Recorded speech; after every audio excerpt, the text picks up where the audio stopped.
Gloire au Seigneur. Nous voulons prier pour la parole du Seigneur, s'il vous plaît.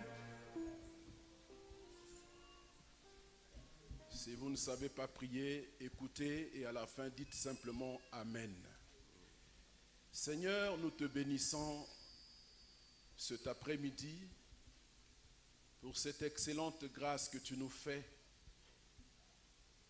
de nous trouver à cet endroit en ce moment pour la célébration de ce culte de mariage.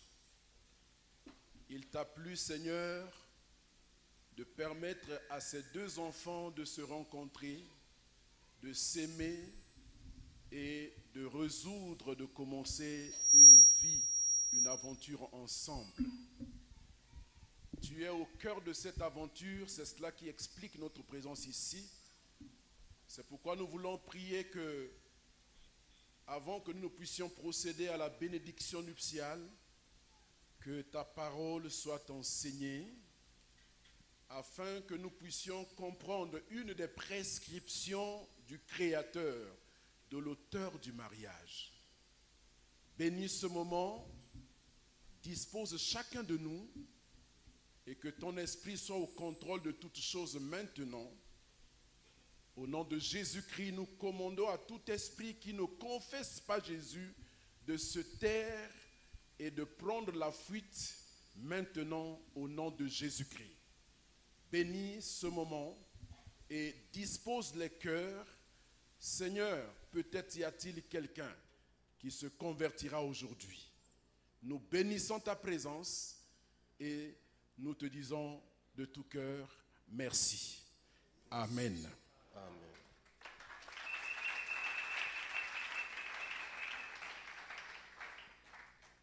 Recevez en mon nom les salutations de cette communauté qui s'appelle la Convention évangélique pour le réveil de la faim.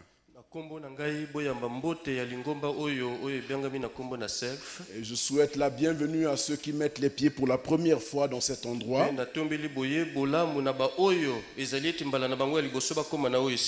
Vous êtes la bienvenue. Et notre souhait que ce ne soit pas la dernière fois que vous venez ici. Alléluia. Amen. Soyez bénis à l'écoute de la parole du Seigneur. Chaque fois qu'il nous est donné de prendre la parole pendant un mariage, de plus en plus nous sentons comme investi d'une mission noble. Parce qu'il s'agit de travailler quelque peu à la constitution de la cellule de base de notre société.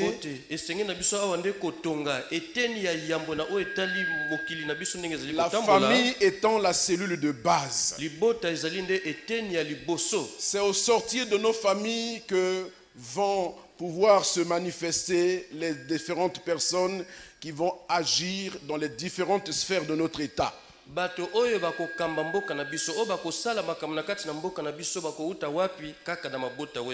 Donc rien ne peut se faire en dehors des familles. C'est pourquoi chaque fois qu'une famille doit se constituer, la volonté du Seigneur et notre prière, c'est que cette famille-là se constitue sur de bonnes bases.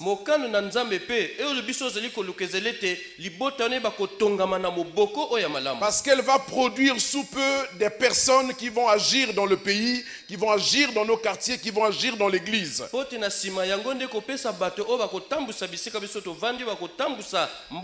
La responsabilité est donc très grande.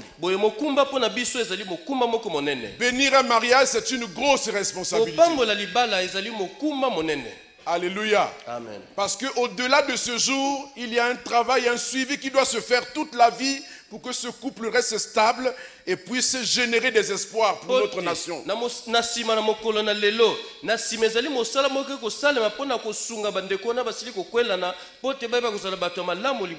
qu'avec le mariage ou avec le Seigneur, ce n'est jamais fini. Je voudrais aussi préciser d'emblée que le mariage n'est pas aimé du diable.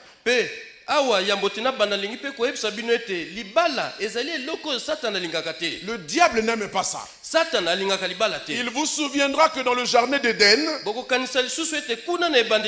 sitôt que Dieu avait fini de bénir le premier couple de l'humanité, que la tentation est venue qui a causé la chute d'Adam et Ève et par conséquent la chute de l'humanité entière. Parce que le couple en question n'était pas suffisamment fort pour résister à la première épreuve qui était arrivée. Donc ce n'est pas fini, le diable continue d'attaquer les mariés.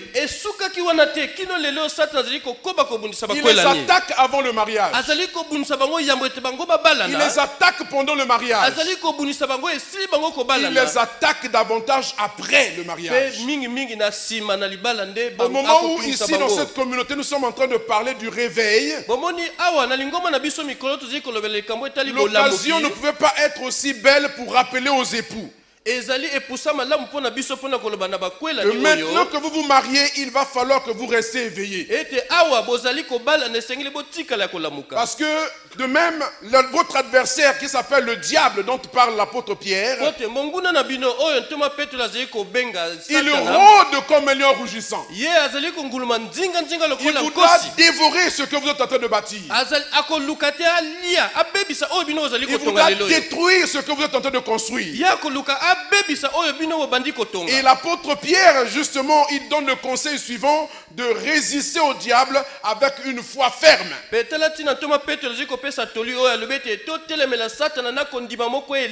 En sachant que les mêmes souffrances sont imposées à vos frères et sœurs dans le monde entier. Sachez que tous ceux auxquels vous allez être exposés, d'autres mariés le vivent aussi. Alléluia. Amen. Et il vous faut donc beaucoup de foi, beaucoup de persévérance et de vous attacher à celui qui vous a unis. Je vais lire deux textes qui vont nous servir de base pour notre exhortation de ce jour. Le premier texte est dans le livre de Proverbes. Les deux textes sont dans Proverbes d'ailleurs. Proverbes chapitre 18, verset 22. Ce texte est bien connu même des païens. Ils ne connaissent pas Dieu, mais ils citent quand même ce texte-là. Nous voulons vous plonger dans l'univers de ce passage pour essayer de découvrir qu'est-ce que le Seigneur attend. Il y a une importante information qui nous est donnée ici. Celui qui trouve une femme trouve le bonheur. Celui qui trouve une femme trouve le bonheur. C'est une grâce qu'il obtient de l'Éternel. Alléluia. Amen. Généralement, quand les païens le citent, ils s'arrêtent à la première partie de ce verset. Ils ont l'habitude d'usurper la parole du Seigneur et ils la citent à mauvais escient. Juste pour faire véhiculer quelque chose, mais en réalité, ils n'y croient pas vraiment. Mais la deuxième partie est tout aussi importante. Il dit c'est une grâce. C'est-à-dire une faveur. Une faveur imméritée. Et cette faveur-là, elle ne vient pas des hommes, mais elle vient de l'Éternel. Mais qui est l'Éternel? C'est celui qui existe de toute éternité, qui n'a pas de commencement, qui n'a pas de fin, qui est l'auteur de la création et qui est le régisseur de cette création. C'est de lui que descend toute grâce. C'est de lui que vient tout don parfait. En lui, il n'y a pas de changement, il n'y a pas de variation. Il était, il est, il sera. Et il gère l'univers entier. Et tous ceux qui se confient en lui vivent sous cette grâce. C'est pourquoi trouver une femme, c'est une grâce du Seigneur. Alléluia. Amen. Alléluia. Amen. Il dit celui qui trouve une femme, il trouve le bonheur. C'est une information majeure. Ça veut dire quoi? Que tout homme qui désire être heureux dans son âge adulte se devrait de trouver une femme. Mais pas n'importe quelle femme. Alléluia. Amen. À un moment donné de la croissance d'un homme, il sent le désir de partager sa vie avec quelqu'un. Alors c'est le moment d'un grand choix, un choix décisif. Mais tomber sur une bonne femme, rencontrer une bonne femme qui ferait son bonheur futur, ce n'est pas facile, ce n'est pas aisé. Mais pourquoi donc Dieu met une emphase sur la femme, condition du bonheur de l'homme?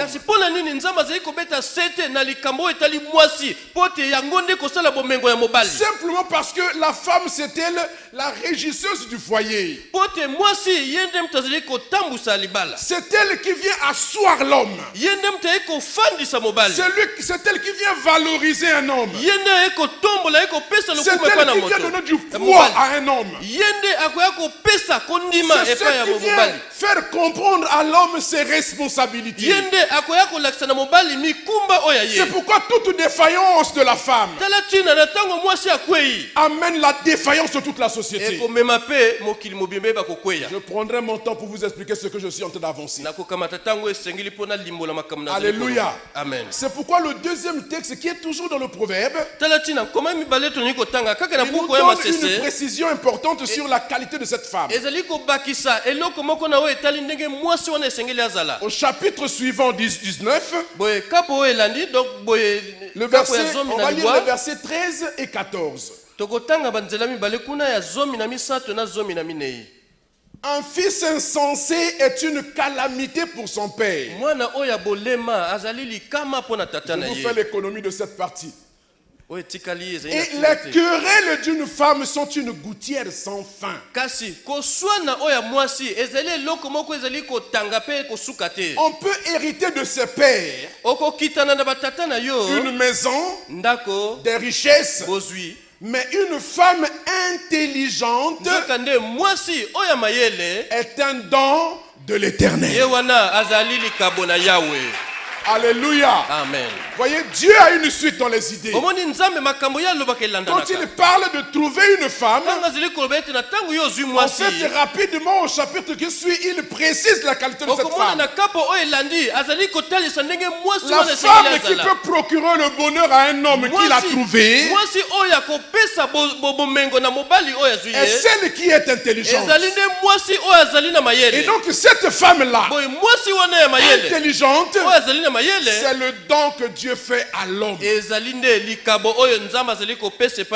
Alléluia. Amen. Alors qu'est-ce que ça pourrait être cette femme intelligente? Je voudrais vous parler d'une femme. On ne va pas lire le passage, je vous le donne simplement pour mémoire. Il est dans le livre de 2 Rois chapitre 4, versets 8 à 13.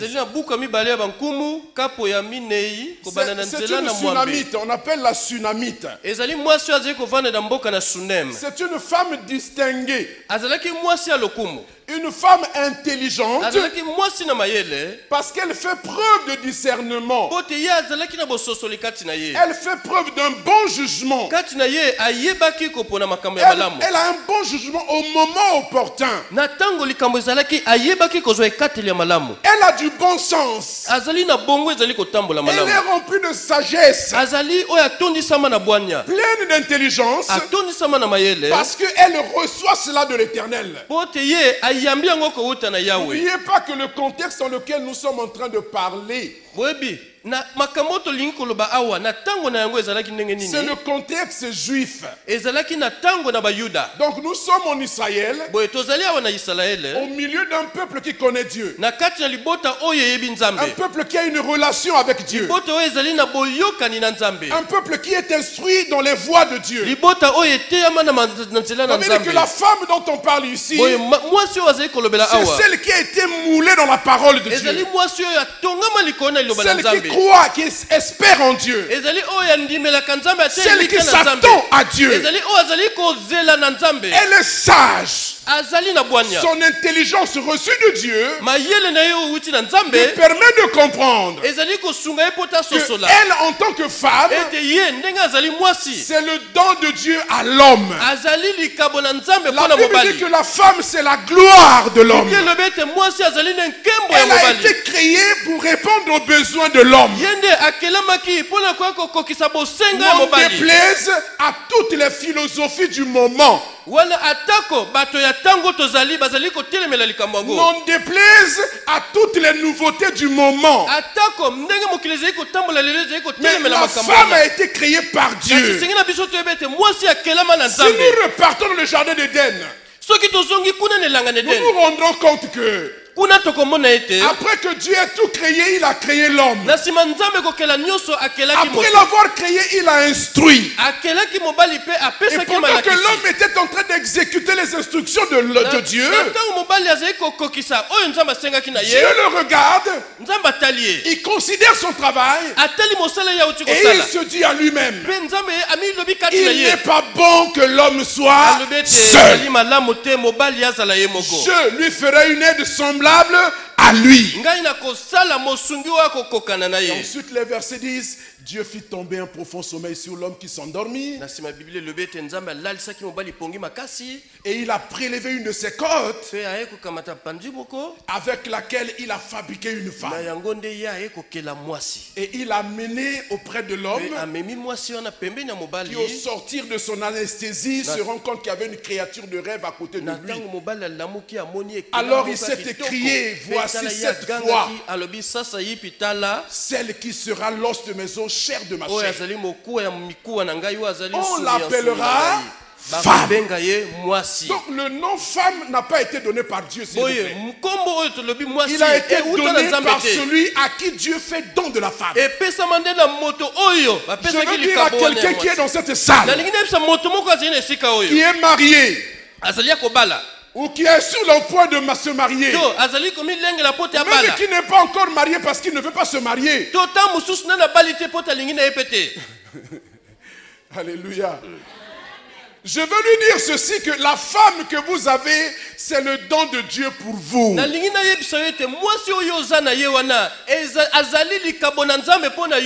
ce que Dieu donne est bon. Et la responsabilité que vous avez, c'est de valoriser le don reçu de Dieu. Donc, je veux revenir pour dire que la femme a été créée par Dieu pour venir combler la solitude de l'homme. Dieu veut donner à l'homme de la compagnie,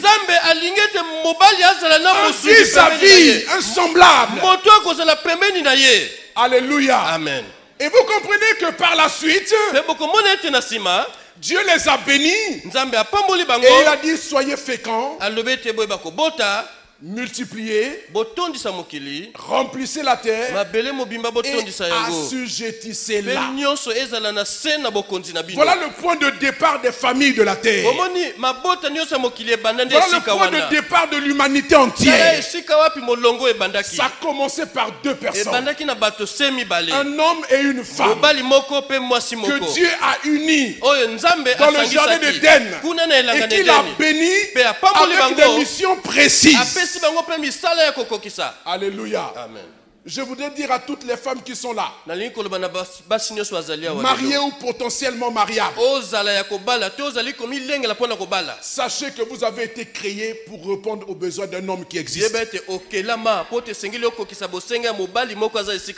faut faire très attention avec toutes les philosophies qui sont pendues aujourd'hui, parce que le plan du diable, c'est toujours de pervertir les voies de Dieu et de détourner les hommes de la voie de Dieu. Donc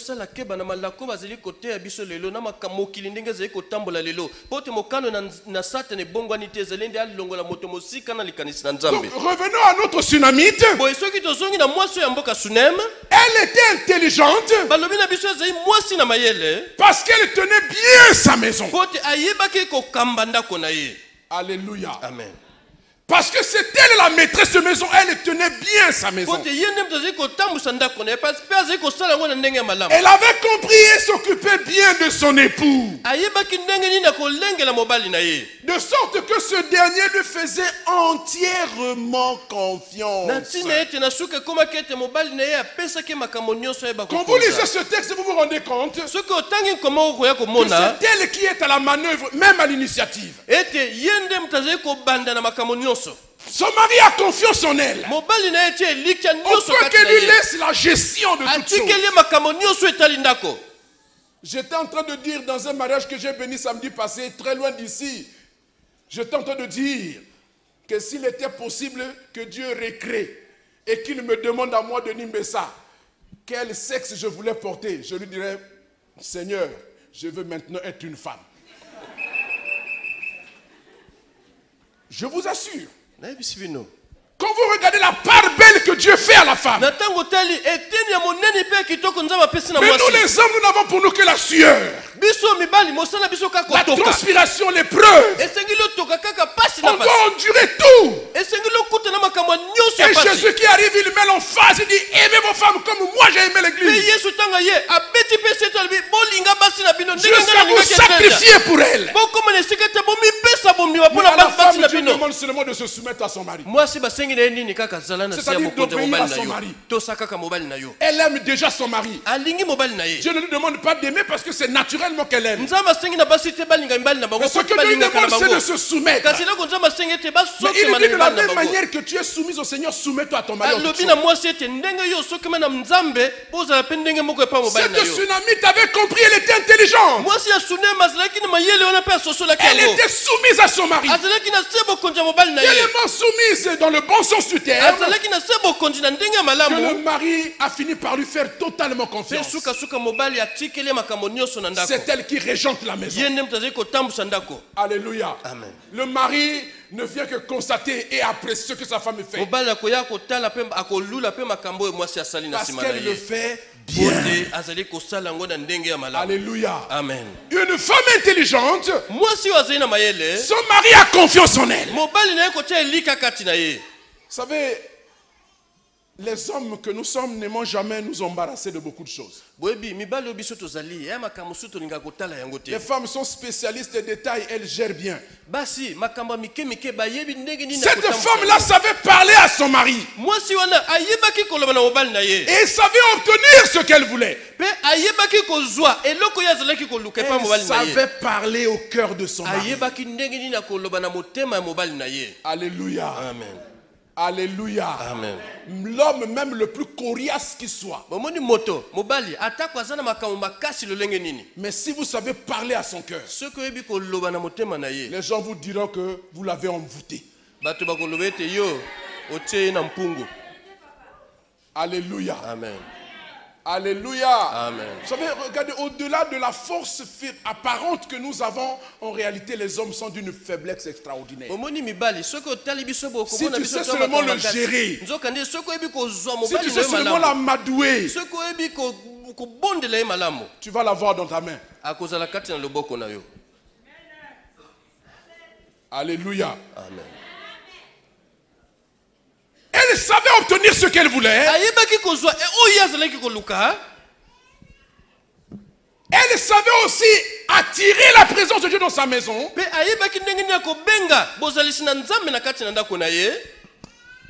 Elle savait conserver cette présence de Dieu. Et elle savait s'en servir au moment opportun. Alléluia. Amen. Si l'intelligence de cette femme-là vient de Dieu, il convient que cette femme sache gérer la relation avec ce Dieu. Il faut d'abord qu'elle ait cette relation avec Dieu.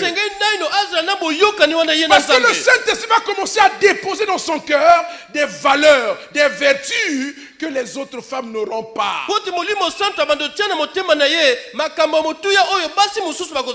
Dieu fait toujours la différence entre ceux qui l'aiment, ceux qui le servent et ceux qui ne le servent pas.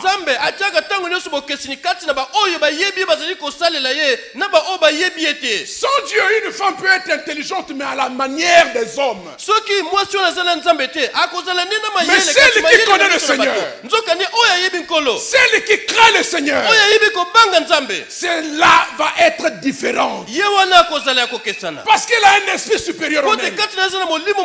Elle a une capacité au-delà de l'humain. Elle est capable de comprendre par anticipation avec l'aide de Dieu. Elle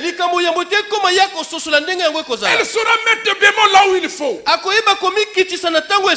Elle saura ouvrir le cœur de son mari même s'il est cadenassé. Son mari n'aura pas de secret pour elle. Même lorsqu'il y aura le secret, l'esprit dont elle est remplie lui dira voici ce qui se passe. Avec la sagesse que Dieu lui donne, elle saura canaliser son mari et l'amener à la raison. Alléluia. Amen. Elle jouit de l'attention et des faveurs du Seigneur. Elle est désintéressée. Oui, mais les femmes aujourd'hui qui vont au mariage vont avec des calculs préétablis. Et du coup, elle perd de vue la vraie motivation, la vraie raison d'être de sa présence dans le foyer. Voyez, mais quand Dieu parle de la femme intelligente, c'est par opposition à l'autre femme que la Bible a dit, verset 13.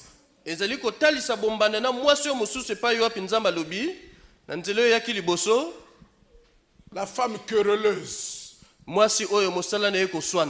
allez voir ce qu'elle est capable de produire. Et les querelles d'une femme sont une gouttière sans fin.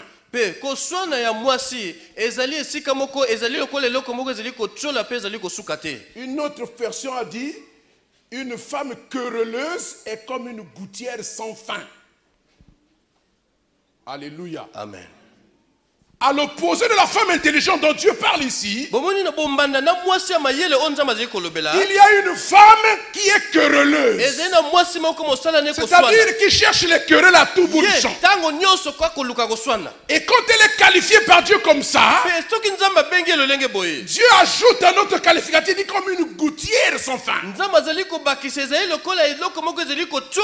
comme une pluie à complainte sans fin. Il y a de ces pluies là quand elles commencent à tomber. Elles ne sont pas abondantes, mais elles durent longtemps. Elles peuvent tomber toute la journée, vous empêchant de tout faire.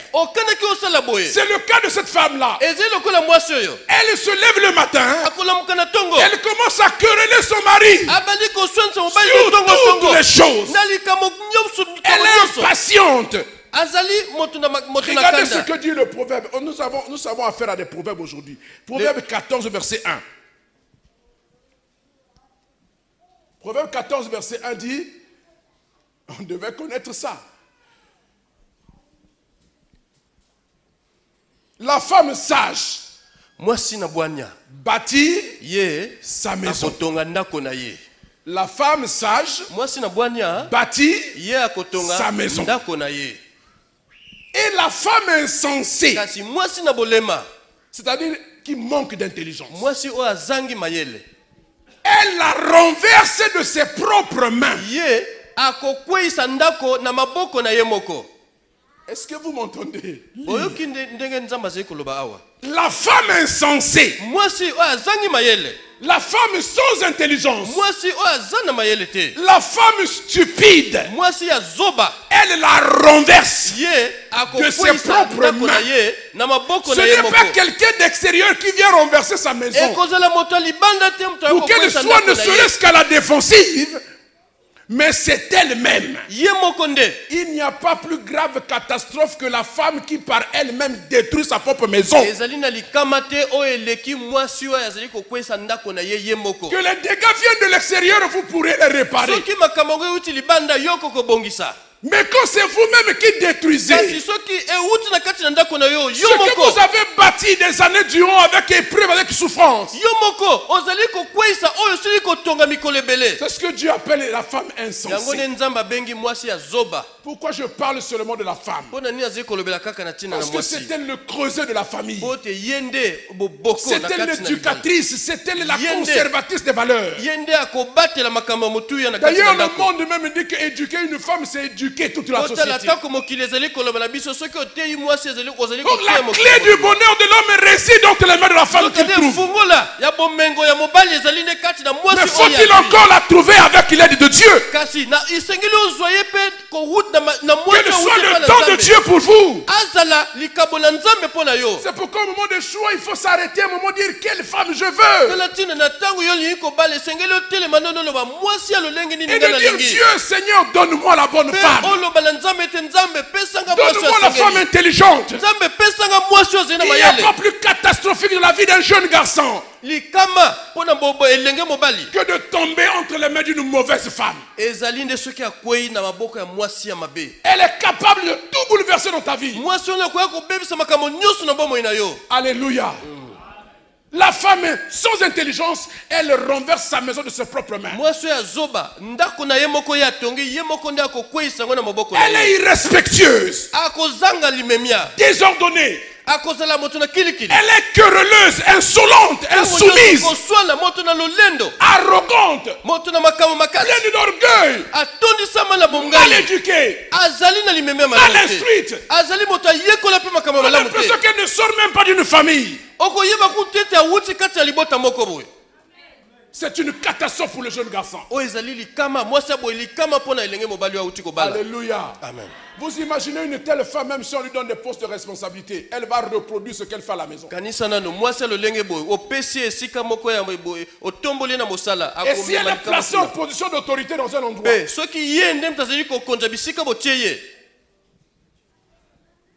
va insolencer tout le monde. Ce n'est pas nouveau, elle le fait déjà dans sa maison. Elle n'a pas de respect pour son mari. Elle injurie son mari. Elle lui manque de repères, de respect en public. Alléluia. Alléluia. Amen. Maintenant, imaginez un peu les conséquences dans une telle famille, puisque la famille c'est le socle de la société. Un homme comme celui-là a traumatisé dans sa propre maison. Vous savez, il y a une chose que je relève. Nos sociétés, nos familles sont très peu qualifiées pour préparer les jeunes filles au mariage. On n'a pas cette culture-là. Une maman qui prend sa fille, qui éduque pour la préparer au mariage, il n'y en a pas beaucoup. Alléluia. Mais vous savez, quand vous regardez même notre pays, le boom des mariages a commencé dans les années 80 après que l'église ait été libéralisée. Ce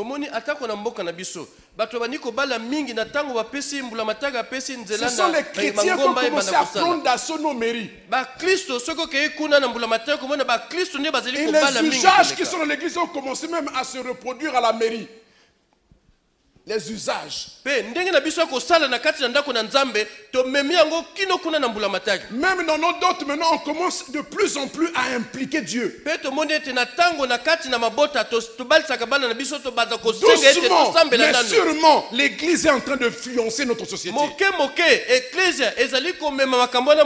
l'époque, quand on faisait une dot, on va d'abord prier les classiques là. Les gros sorciers qui viennent envoûter les mariés lorsqu'ils doivent aller au mariage, ils ne voulaient pas de la prière. Mais maintenant, tout le monde dit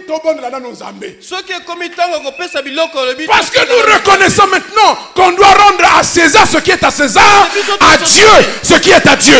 Le mariage, c'est l'affaire de Dieu, c'est pas l'affaire des hommes. Ce n'est pas les humains qui ont créé le mariage. Ce n'est pas l'État congolais qui a créé le mariage. Ce n'est pas la France, ce n'est pas la Hollande, ce n'est pas l'Amérique qui a créé le mariage. C'est l'Éternel des armées qui a créé le premier toute de l'humanité, qui les a bénis dans le jardin d'Éden, qui les a dit soyez féconds, multipliez, remplissez la terre. Alors rendons à Dieu ce qui est à lui. Lorsque vous achetez un appareil portable, dans le paquet que l'on vous donne, il y a un papier à l'intérieur qu'on appelle la notice. Dans la notice, vous avez toutes les instructions pour que votre appareil fonctionne bien. Et pour rester dans le cadre du métier du marié, en pharmacie, tous les médicaments qui sont vendus ont une notice. On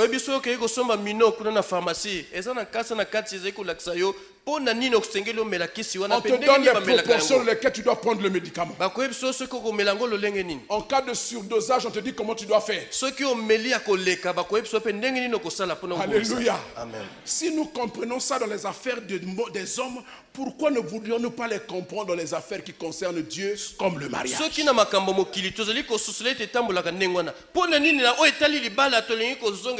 Si Dieu a créé le mariage, ça veut dire que dans le paquet qu'il nous donne là, il y a la notice. Lisez la notice et suivez les instructions. Ça marchera. Nous ne voulons pas parler comme ce philosophe. Il a dit de toutes les façons, mariez-vous. De toutes les façons, mariez-vous. Si ça marche, vous serez heureux. Si ça ne marche pas, tant pis pour vous, vous devenez philosophe. Commencez à voir des gens qui parlent du mariage ou des femmes qui parlent du mariage parce qu'elles ont échoué bruyamment. Ils disent c'est une philosophie. C'est une philosophie pondue par les déçus du mariage parce qu'ils n'ont pas suivi la notice.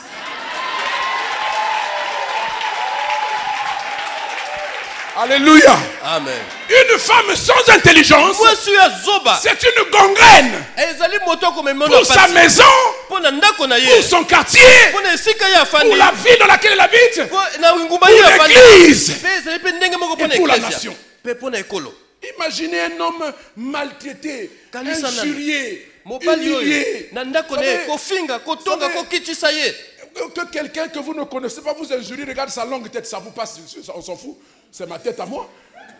Mais que votre femme, qui connaît votre intimité, connaît vos secrets, qui connaît vos soucis, qu'elle vienne vous dire ça en public, ça fait honte, ça vous humilie, ça vous diminue. Même si vous étiez un grand chef, la femme qui voit votre nudité est capable de vous réduire à zéro. Qui que vous soyez. Alléluia. Amen. C'est pourquoi ça vaut la peine de la trouver dans les rouages du Seigneur. Et cette femme intelligente, on ne la ramasse pas. On la façonne. Et comment la façonne-t-on? Avec les deux mains de Dieu. La parole de Dieu, la main droite, l'Esprit de Dieu. Ces deux choses travaillent en elle. Ces deux choses façonnent son mental. Elles vont façonner son cœur. Elle va changer ses habitudes. Et quand elle vient au foyer, elle reconnaît, comme Sarah, que mon mari c'est mon Seigneur. Vous savez, c'est une question de survie. Ou nous nous rectifions ou notre société va continuer à empirer. Ou nous réintégrons Dieu dans nos familles. Ou alors la déchéance et le massacre vont continuer. Là où la parole n'est pas pratiquée, là où l'esprit n'agit pas, vous ne pouvez rien attendre de bon. Le diable, il rôde, il va dévorer ce mariage-là. Mais là où Jésus se trouve, même s'il y a des épreuves, même s'il y a l'adversité, nous savons la ressource, nous savons recourir. Ce qui nous dépasse ne pourra pas dépasser notre Dieu. Et je veux dire à quelqu'un ce soir, si tu es marié et que dans ton foyer il n'y a pas Jésus-Christ, tu es en train de faire la bravade. Alléluia. Amen. Il y a trop d'efforts pour essayer de trouver un peu de paix. Mais avec Jésus, Kasina Yesu. même au cœur de l'adversité, vous avez la paix. Même sans nourriture, avec de l'eau et du pain sec, on a la paix. Parce que Jésus, c'est plus que du pain. Parce qu'il est au cœur du foyer. Une femme querelleuse, elle humilie son mari. Elle le diminue. Elle le rend nerveux. Alléluia. Amen. Elle va le pousser entre les mains des prostituées. Les prostituées, ces femmes qui savent qu'elles n'ont pas de chance, elles n'ont plus de chance d'entrer dans un foyer. Elles sont en quête des hommes mariés. Elles savent très bien que les hommes mariés sont des proies faciles.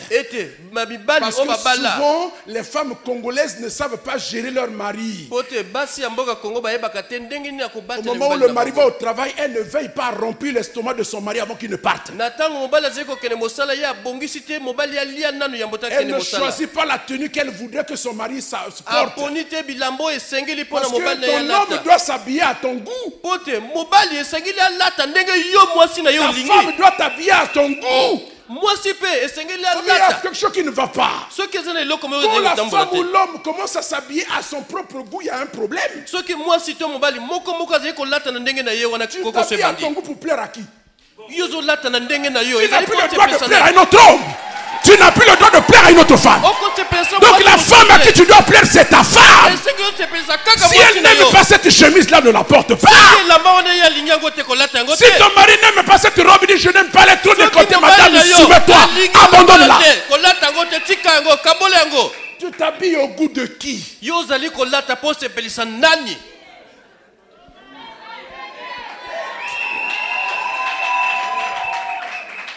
Alléluia. Amen. Cette femme-là, querelleuse, comme une gouttière qui coule sans fin, elle chasse la présence de Dieu dans sa maison. Et elle ouvre la porte au diable. Et quand le diable s'installe, massacre. Alléluia. Amen. Alléluia. Amen. Cette femme-là, je l'ai dit, elle pousse son mari dehors. Elle est capable même de se refuser à son mari pendant des jours, pendant des mois. Si vous tombez sur un homme qui n'est pas bien converti, ou s'il est simplement un païen, vous savez la devise? Tu peux vivre ta vie comme tu veux, mais n'oublie pas quand même de gérer bien ta maison. C'est-à-dire qu'il va commencer à voir des femmes dehors. Et les prostituées sont spécialistes de cela. Elles savent que les hommes mariés ont des soucis à se faire dans le cœur. Leurs femmes à la maison les maltraitent parce qu'elles se croient en territoire conquis. Surtout les mauvaises chrétiennes qui croient parce que quand je vais bénir ici, je vais dire que personne ne sépare ce que Dieu a uni. Là, ses oreilles se disent, quel que soit Alpha, il ne va jamais me refuser. Voyez, ça c'est la caractéristique des femmes stupides. C'est-à-dire, la réponse qu'elle donne à la grâce de Dieu est une réponse imbécile. Comme le papa a dit là-bas qu'il ne va pas me refuser, donc je peux faire tout ce que je veux. D'abord, s'il commence, je vais voir le pasteur. Mais tu peux venir me voir, le gars il dit je n'en veux pas, je ne veux plus. Hey. Il dit je ne veux plus, je ne veux plus. Moi je ne suis pas Dieu. Alléluia. Amen. Voyez, elle pousse son mari dehors. Et c'est ça. Permettez que je pose maintenant mon temps. Et c'est ça le drame de notre nation. Le drame de notre pays. J'aime toujours le dire parce que avoir une estrade comme ça avec autant de gens qui sont venus pour le mariage, je n'en aurai pas tous les jours, j'en profite. Mais oui. Oui. Vous savez c'est quoi? Vous savez la réalité? Il faut que je vous ouvre les yeux pour que vous compreniez ce qui se passe dans le pays. Tous les méfaits que nous avons dans le pays maintenant, la mauvaise gestion qui nous a mené à une crise inattendue, elle est partie de nos maisons. Alléluia. Amen. Les gens qui sont auteurs de ces choses, ce sont nos chefs de famille, ce sont nos papas, nos mamans, ce sont nos fils, nos neveux, nos frères, qui ont des familles, qui ont des foyers. Parce que les choses ont mal été amorcées dans le foyer, parce que les épouses ne sont pas des femmes intelligentes. Je ne dis pas que c'est la seule raison, c'est pas seulement les épouses. Il y a aussi notre tradition rétrograde. J'ai entendu quelqu'un responsable dire, moi j'ai l'ADN de mon père, qui régnait au milieu d'un empire de femmes et d'enfants. Donc avoir une seule femme, c'est une gageure. J'ai de la ressource, je suis viril. Je suis fécond. Mon père a eu 52 enfants avec 15 femmes différentes. J'ai l'ADN de mon père. Ça aussi c'est une des causes de la déchéance. Mais je reviens à la famille. Je reviens à la femme. Même ce que je viens de dire a toujours sa source dans la famille. Imaginez un homme comme ça, qui depuis sa maison n'a pas le respect de sa femme. Qu'est-ce qu'il va faire? Il tombe entre les mains d'une prostituée. La prostituée sait, à l'aspect seulement, elle est capable de lire la détresse d'un homme. Elle attrape ton homme. Elle attrape ton homme, elle l'amène chez lui, Joseph. Toi, tu n'as plus jamais lavé ton mari à la douche, même lui brosser le dos. Tu n'as plus jamais fait ça. Mais la prostituée va prendre ton mari, va te faire asseoir sur ton pied comme ça. Elle prend de l'eau qu'elle a un peu chauffée, pas de l'eau froide, de l'eau tiède, elle lui reste sur la tête. Elle va le savonner comme tu savonnais le bébé. Elle va le renverser, laver correctement. Après l'avoir lavé, elle nettoie, elle essuie correctement, elle le oint d'huile. Toi, tu n'as jamais oint ton mari d'huile. Après, elle va l'amener à table qu'elle avait déjà préparée avec son argent de prostituée. En attendant qu'elle ne prenne le contrôle de son portefeuille. Elle va le faire manger. Papa Lia, elle prend la nourriture, lui met dans la bouche. Ce que toi tu ne fais pas. Elle nourrit ton mari. Et tu vois que ton mari a perdu l'habitude. D'habitude, il revenait à 14h, maintenant il revient à 17h. Non, j'ai eu une réunion, ça a prolongé. Et après, il vient à 19h. Non, après la réunion, nous sommes allés avec des amis, avec quelque chose à faire. Après, il vient à 21h. Et comme toi, tu es arrogant et stupide, tu ne te rends pas compte que tu es en train de perdre le contrôle. Au bout d'un certain temps, il rentre à minuit. Et quand tu parles, dis alors, qu'est-ce que tu veux me dire? Alléluia. La prostituée va s'imposer. On va commencer à partager le salaire. On paye ta maison, on paye aussi la sienne.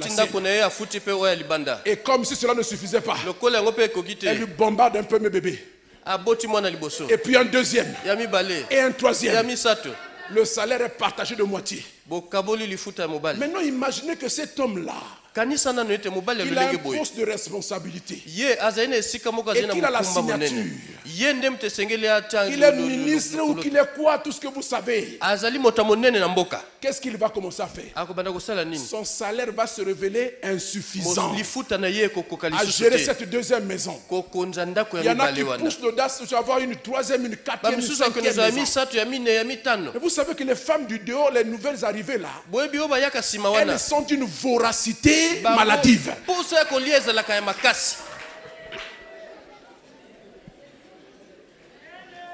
Elle voudra tout pour elle. Alléluia. C'est comme ça que nous avons les caisses de l'État qui sont qui sont vidés pour des besoins personnels. L'argent L'argent qui était dévolu à construire une école, un hôpital, une route, va être réduit de moitié. Au lieu d'avoir un boulevard, comme j'ai vu quelque part, vous avez des petites ruelles comme ça. C'est ça la conséquence. C'est parti d'où? C'est parti d'où? De la maison, de la femme. La femme insensée. Alléluia. Mais donc tu finis par consommer toi-même les conséquences. Et finalement tu dis ça ne me suffit pas à moi toute seule. Allez, quartier, prenez aussi. Église, vous aussi prenez un peu. Nation, vous aussi prenez un peu. Et on a entrevu ce drame-là. Vous voyez? Regardez la plupart de nos responsables, ils n'ont pas qu'une seule femme. Hein? Si je mens, démontrez-moi que je mens. Ils n'ont pas qu'une seule femme. Alléluia. Et vous savez que les femmes de l'autre côté de Kinshasa, là, elles au moins, elles sont bien éduquées pour gérer les hommes. Et je vous assure, elles traversent ici. Elles viennent au milieu de nous. Elles sont dans Brazzaville si elles ne sont pas dans cette salle. Alléluia. Amen. Et elles ne visent pas n'importe qui. Elles visent nos généraux. Elles visent nos ministres. Elles visent nos cadres, nos colonels de l'armée. Regardez, faites le point. Faites le point. Vous vous rendrez compte que le problème du pays se trouve là. C'est pourquoi bénir un mariage comme ça, pour moi, c'est une grosse responsabilité. Qu'est-ce que tu vas faire de Urée? Est-ce que tu vas le livrer aux prostituées? Heureusement pour toi que Jésus est dans son cœur.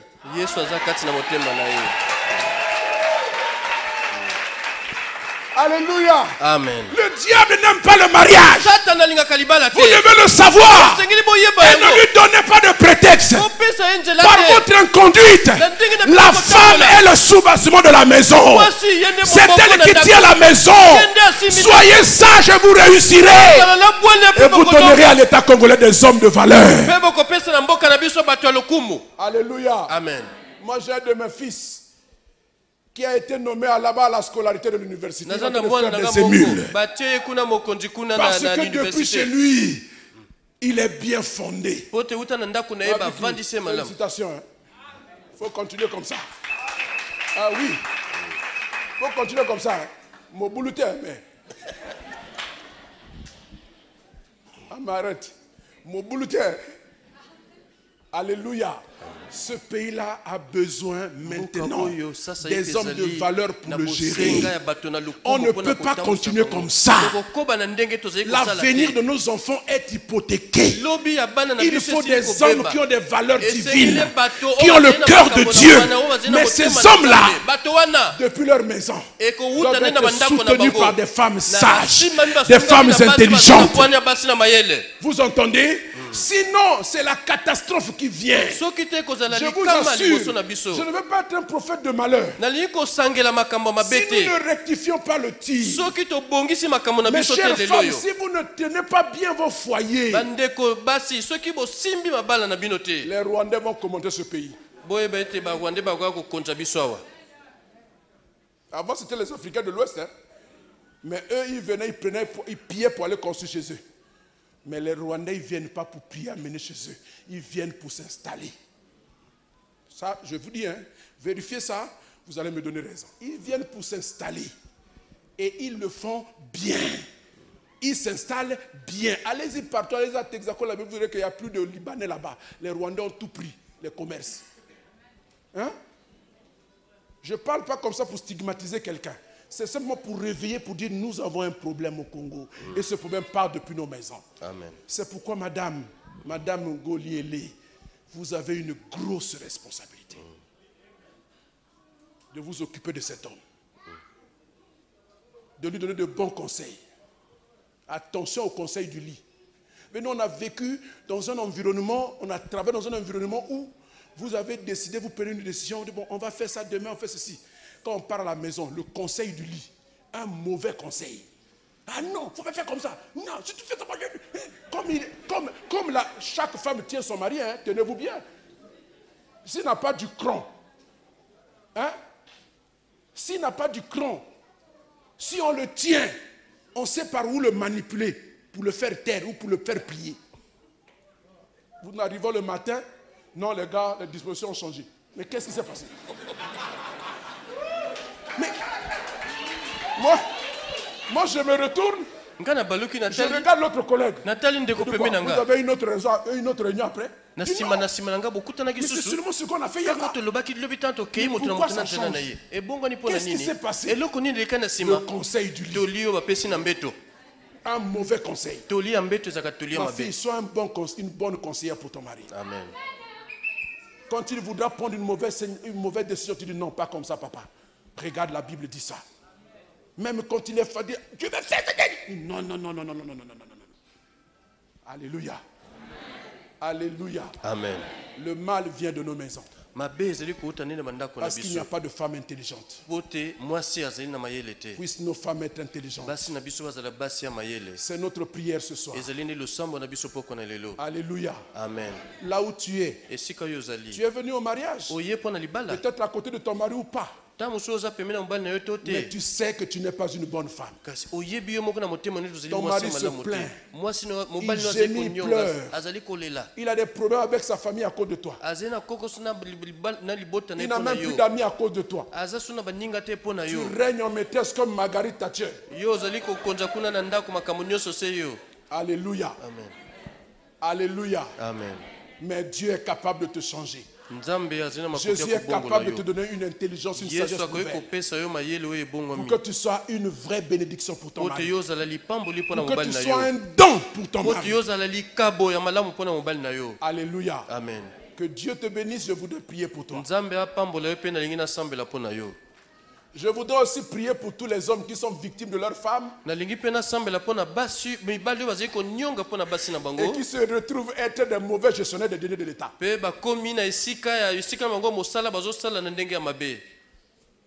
Vous êtes trouvés obligés par la force des choses sans le vouloir. Vous êtes retrouvés avec deuxième bureau, troisième bureau. Il y a moyen que vous vous arrêtez. Alléluia. Amen. Alléluia. Amen. Ce n'est pas parce que la femme peut être moins intelligente ou pas sage ou insensée que vous pouvez vous aussi vous dévoyer. Ça aussi, ça montre qu'il n'y a pas Jésus-Christ dans votre vie. Parce que là où il y a Jésus, on ne se méconduit pas parce que notre partenaire se comporte mal. On reste sur la voie du Seigneur. On prie et on agit pour la changer. Et si c'est l'inverse, c'est la femme qui a commencé à avoir des partenaires en dehors du foyer, c'est la même chose. Je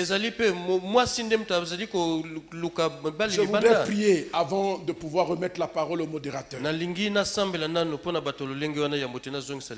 Quand Jésus n'est pas dans une vie,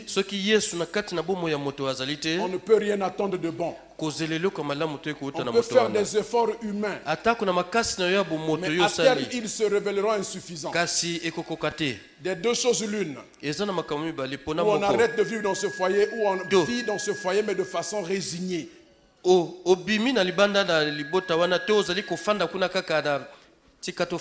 Or dans le foyer on ne doit pas être résigné. On doit vivre par amour. On doit rester parce qu'on aime. Et l'amour est une puissance qui amène les autres changements. Et quand on parle de l'amour, c'est Dieu. Quand on parle de l'amour, c'est Jésus-Christ qui est l'amour. Un foyer, une famille sans Jésus, c'est la catastrophe. Ils vivent cette vie de foyer sans Jésus. Et au-delà de cela, ils n'ont pas non plus d'espérance après. Parce que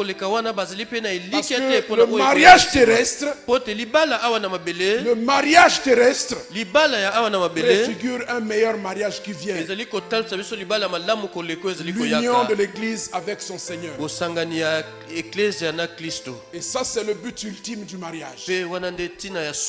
Bien vivre son mariage terrestre bien vivre son mariage terrestre nous prépare à bien vivre le mariage céleste. Alors si vous êtes reconnu dans ce que nous venons de dire ici, et que vous voulez intégrer Jésus-Christ dans votre foyer, s'il vous plaît, ne vous gênez pas. Parce que c'est une occasion inouïe que le Seigneur nous donne de nous approcher de lui. En venant au mariage, on ne s'attendait pas à être béni de la sorte par Dieu. Mais tu peux ressortir du mariage avec la joie d'avoir vu les mariés, d'avoir célébré les mariés, mais aussi avec la joie d'avoir rencontré l'homme de Galilée.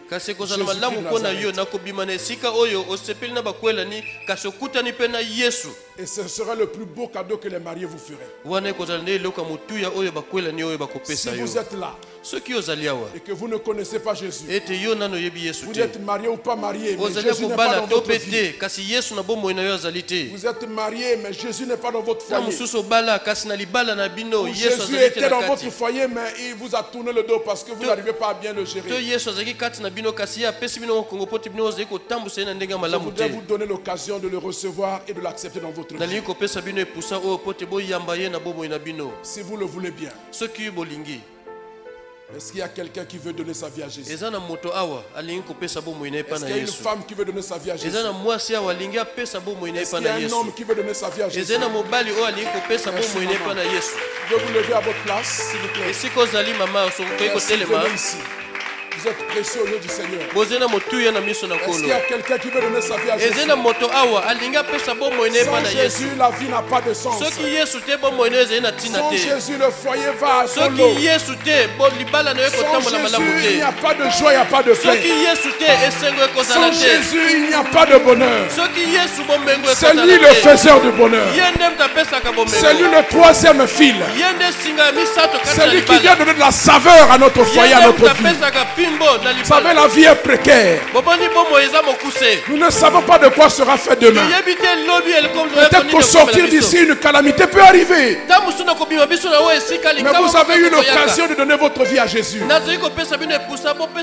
la Bible dit que si vous entendez sa voix, n'endurcissez pas votre cœur. C'est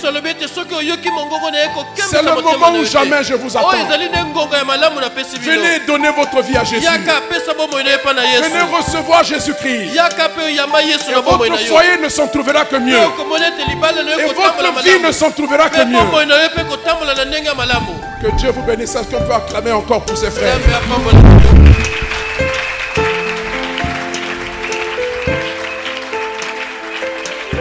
Merci beaucoup. Vous avez fait la meilleure chose qui soit au monde. Vous êtes venu à un mariage, mais vous allez repartir avec Jésus dans le cœur. Que Dieu vous bénisse, ma fille. Que Dieu vous bénisse. Que Dieu vous bénisse. Je vais vous aider à prier. Vous allez répéter ma prière. Vous avez les yeux fermés pour ne pas être distrait. Dites avec moi, Seigneur Jésus, je suis venu au mariage et je t'ai rencontré.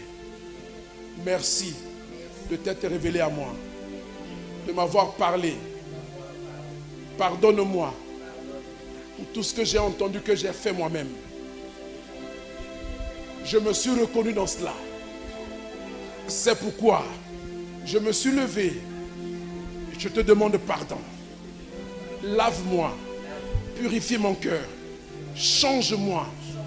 J'ai fait de mauvaises choses, mais je ne veux pas continuer. Ce soir, je te reçois dans mon cœur comme mon sauveur et mon Seigneur personnel. À partir d'aujourd'hui, sois le maître de ma vie. Que ton esprit et ta parole habitent abondamment en moi. C'est ma prière. Au nom de Jésus. Amen. Est-ce que la sœur peut venir prier pour la sœur, venez. La sœur, venez prier pour ses frères, s'il vous plaît, pasteur. Seigneur, je te demande, mon frère.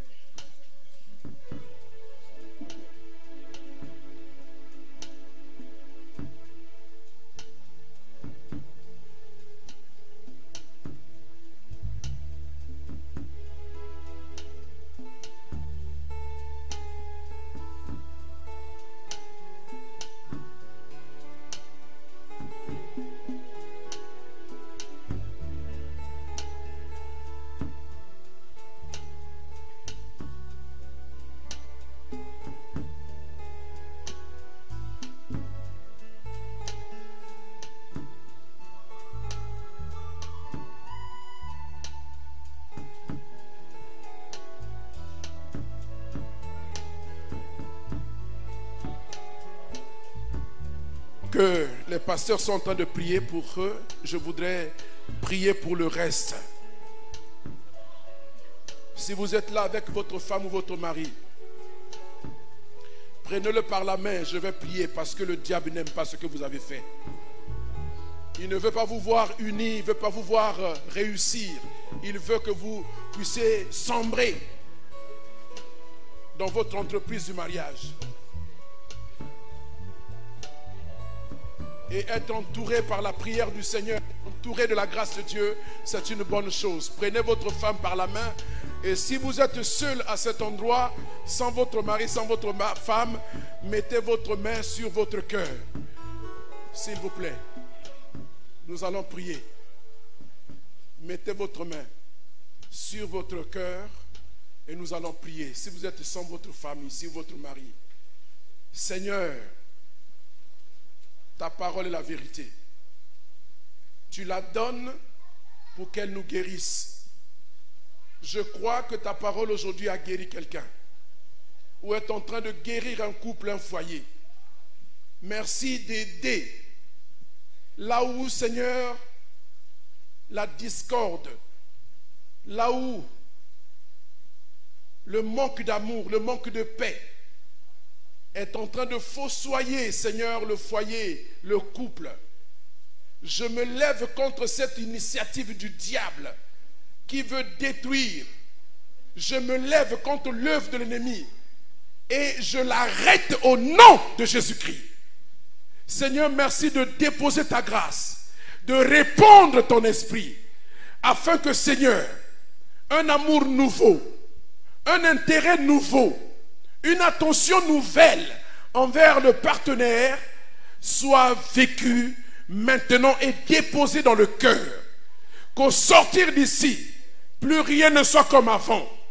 Pendant que, Seigneur, les époux se marient, tu es en train de renouveler les vieux mariages. Merci pour le vent de renouvellement. Merci pour le vent de restauration. Merci pour le vent de bénédiction que tu répands dans cette salle. Merci pour ta grâce. Bénis ces couples et fais leur grâce en toutes choses. Au nom de Jésus-Christ, nous avons ainsi prié. Amen.